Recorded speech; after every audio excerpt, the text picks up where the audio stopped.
फिलिस्तीन की राजनीति का सबसे चर्चित और विवादित नाम मारवान बरगौती। इजराइल ने गजा युद्ध विराम के दौरान जारी कैदी सूची में उन्हें रिहा करने से इनकार कर दिया है, लेकिन क्यों? क्या उनकी रिहाई से शांति कायम हो सकती है या इससे नए राजनीतिक संकट और सुरक्षा खतरा पैदा हो सकते हैं? हम आपको बताएंगे कि क्यों बरगौती को दुनिया भर में फिलिस्तीनी नेल्सन मंडेला कहा जाता है और क्यों इजराइल उन्हें छोड़ने से पीछे हट रहा है। नमस्कार, मैं हूं आसिफ इकबाल और आप देख रहे हैं वन इंडिया। बने रहिए क्योंकि ये कहानी केवल एक कैदी की नहीं बल्कि पूरे फिलिस्तीनी आंदोलन और इजराइल हमास संघर्ष की है।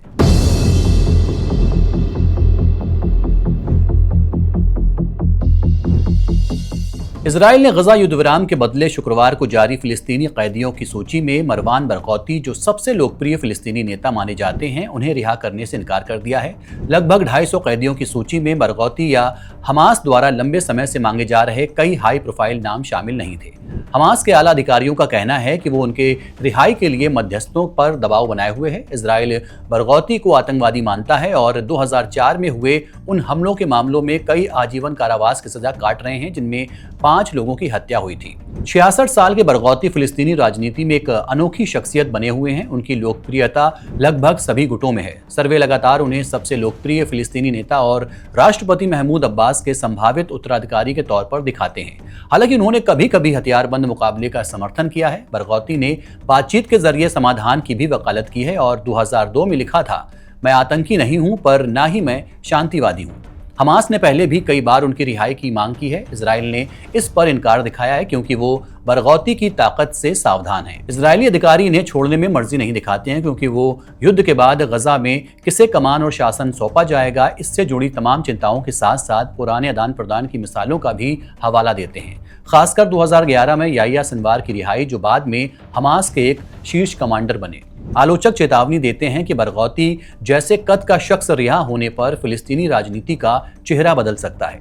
सख्त रुख वाले इजरायली मंत्रियों ने सत्तारूढ़ विरोध जारी रखने के संकेत दिए हैं, जिनमें से एक ने एक वीडियो पोस्ट कर कहा है कि इजराइल उन किसी भी व्यक्ति का सामना करेगा जो देश के खिलाफ काम करेगा और उन्हें मिटा देगा। इजराइल बरगौती को इसलिए नहीं छोड़ना चाहता क्योंकि उनकी रिहाई से सुरक्षा, राजनीतिक और राजनैतिक संतुलन से जुड़े गंभीर असर पड़ने का डर है। बरगौती को इजराइल ने 2004 के कई जानलेवा हमलों का दोषी ठहराया है और उन्हें कई बार आजीवन कारावास की सजा सुनाई है। इजराइल उन्हें एक दोषी आतंकवादी के तौर पर देखता है, इसलिए रिहाई पर वो सख्ती बरतता है। इसके अलावा बरगौती की लोकप्रियता और फतेह फलस्तीनी गुटों के समर्थन की वजह से इजराइल डरता है कि उनकी रिहाई से वो फिलिस्तीनी जनता को संगठित कर सकेंगे। इससे कर्फ्यू, हिंसा या राजनीतिक अस्थिरता बढ़ सकती है। यही वजह है कि उन्हें युवराज या नेल्सन मंडेला जैसा प्रतीक माना जाता है। इजराइल के कड़े रुख वाले मंत्री भी बरगौती की रिहाई के खिलाफ हैं। सरकार के लिए ये एक संवेदनशील राजनीतिक मामला है क्योंकि किसी भी रिहाई का घरेलू राजनीतिक कीमत भारी हो सकती है। कुछ रिपोर्ट्स में कहा गया है कि फिलिस्तीनी अथॉरिटी के अंदर भी बरगौती की रिहाई से राजनीतिक प्रतिस्पर्धा बढ़ सकती है। यानी ये केवल इजराइल हमास का मसला नहीं बल्कि फिलिस्तीनी आंतरिक राजनीति को भी प्रभावित कर सकता है। मतलब बरगौती की रिहाई केवल एक कैदी की रिहाई का मामला नहीं है, ये सुरक्षा, नेतृत्व, राजनीतिक संतुलन और अंतर्राष्ट्रीय घरेलू दबाव का जटिल मिश्रण है। इसलिए इजराइल फिलहाल उन्हें सूची में शामिल करने से परहेज कर रहा है।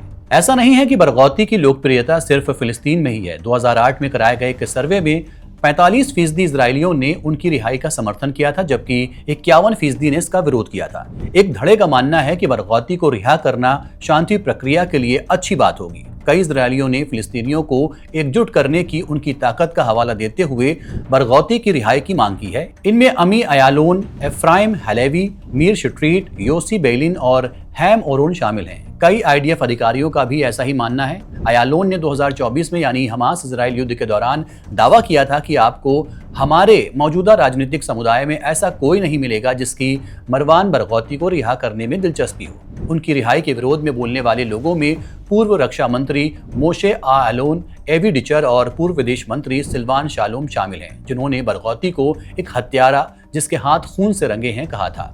जनवरी 2007 में इजरायली उप प्रधानमंत्री शिमोन पेरेज ने घोषणा की थी अगर वो राष्ट्रपति चुने गए तो वो बरगौती को माफ कर देंगे। हालांकि पेरेज राष्ट्रपति चुने गए लेकिन उन्होंने माफी नहीं दी।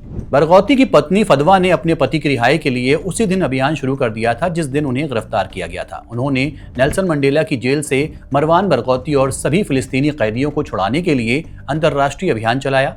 फदवा को भी रिवोनिया ट्रायल में मंडेला के साथ जेल में रखा गया था। पश्चिमी मीडिया बरगौती को एक फिलिस्तीनी नेल्सन मंडेला के तौर पर देखती है, वो शख्स जो एक भटकते और विभाजित राष्ट्रीय आंदोलन को गति दे सकता है अगर उसे केवल इजराइल छोड़ दे। 7 अक्टूबर को हमास इजराइल जंग से पहले अगस्त 2023 में बरगौती की पत्नी फदवा ने अपने पति की रिहाई और उन्हें अब्बास के उत्तराधिकारी के तौर पर स्थापित करने की वकालत करने के लिए जॉर्डन के विदेश मंत्री ऐमन सफादी समेत दुनिया भर के वरिष्ठ अधिकारियों और राजनयिकों के साथ बैठकें की थी। हालांकि नतीजा कुछ भी नहीं निकला। तो ये थी कहानी मरवान बरगौती की, वो नेता जिसे कई लोग फिलिस्तीनी नेल्सन मंडेला मानते हैं और जिसे इजराइल रिहा करने से कतराता है। उनकी रिहाई सिर्फ एक कैदी की आज़ादी नहीं बल्कि पूरे फिलिस्तीनी राजनीति और गजा इजराइल संघर्ष की दिशा बदल सकती है। फिलहाल के लिए इतना ही। देखते रहिए one India. Subscribe to One India and never miss an update. Download the One India app now.